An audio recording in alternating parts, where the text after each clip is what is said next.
అమ్మ నమస్తే అమ్మ. మీ పేరు, మీరు ఎక్కడి నుంచి వచ్చారు? ఈరోజు లోకేష్ గారిని కలవడానికి కారణాలు ఏంటమ్మా? సార్ నా పేరు షేక్ నగీనా సార్. నేను ఏలూరు నుంచి వచ్చాను. నా భర్త 7 సంవత్సరాల క్రితం సౌదీ వెళ్ళారు సార్. 4 సంవత్సరాల కిందట చిన్న యాక్సిడెంట్ జరిగింది సార్. దాని నిమిత్తం 7 లక్షలు కట్టమని చెప్పి అక్కడ ఓనర్ కపిల్ అనే అతను కేసు పెట్టాడు సార్.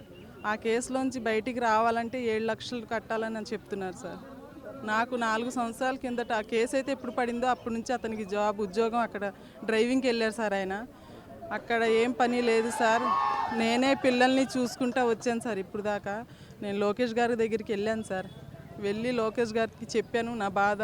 ఇమ్మీడియట్గా యాక్షన్ తీసుకుంటామమ్మా అని అన్నారు. పాపకి 9 సంవత్సరాలు సార్. సంవత్సరం ఉన్నప్పుడు వెళ్ళారు సార్. 9 సంవత్సరాలు, ఇప్పుడు సంవత్సరం పాప అప్పుడు వెళ్ళాడు. ఇప్పుడు దాకా నాకు రాలేదు సార్. వెనక్కి రావడానికి 4 సంవత్సరాల నుంచి ప్రయత్నిస్తున్నా కూడా అవ్వట్లేదు సార్. చాలా చోట్ల తిరిగాను సార్. నేను ఎక్కడా అవ్వలేదు సార్.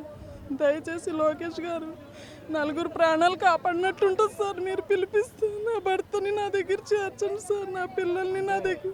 గతంలో కూడా లోకేష్ గారు చాలా మంది దుబాయ్లో ఇబ్బంది పడ్డ వాళ్ళని తీసుకొచ్చారు కదా. నేను అది చూసే వచ్చాను సార్. ఫేస్బుక్లో వాటిల్లో చూసే నేను నా భర్తని నేను కాపాడుకోవాలని పిల్లల్ని తీసుకుని వచ్చాను సార్. నేను ఏదేమైనా లోకేష్ గారే మాకు న్యాయం చేయాలి సార్.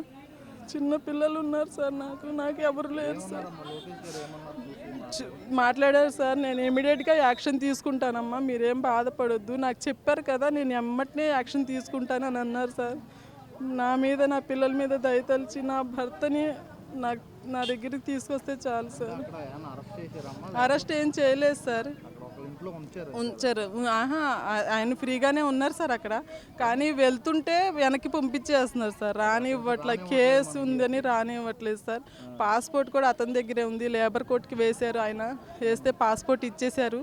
కేసు అయితే అలాగే ఉంది సార్. ఇప్పుడు తన దగ్గరే ఉంది పాస్పోర్ట్ కూడా మరి వచ్చే నెల జనవరి 6వ తారీఖుకి పాస్పోర్ట్ కూడా అయిపోతుంది సార్. ఆ పాస్పోర్ట్ అయితే ఇంకా ఇబ్బంది అవుతుంది సార్. ఆ పాస్పోర్ట్ ఇంకో నెల టైం ఉంది సార్. ఆ లోపే లోకేష్ గారు మా మీద దయతలిచి పిలిపిస్తే నా పిల్లల మొహం చూసి లోకేష్ గారు మాకు న్యాయం చేయాలి సార్. చేస్తారని నమ్మకంతోనే నేను వచ్చాను సార్. చాలాసార్లు ఇక్కడ దాకా వచ్చి లోకేష్ గారిని కలవకుండా వెళ్ళిపోయాను సార్. నా అదృష్టం, నా పిల్లల అదృష్టం, నేను లోకేష్ గారి దాకా వెళ్ళగలిగాను సార్. ఇప్పుడు ఆయనే మాకు న్యాయం చేయాలి సార్. లోకేష్ గారు ఏమన్నారమ్మా? గట్టిగా రియాక్షన్ తీసుకుంటానన్నారు సార్. చెప్పావు లోకేష్ గారితో? ఏమని చెప్పావు? మా డాడీని పంపించాడు సార్ అని చెప్పాను సార్. ఏమన్నారు లోకేష్ గారు? నేను బాగా రియాక్షన్ తీసుకుంటాను, మీరు ఇంటికి వెళ్ళండి, బాగుండాలి, బాగా చదువుకోండి అన్నారు సార్.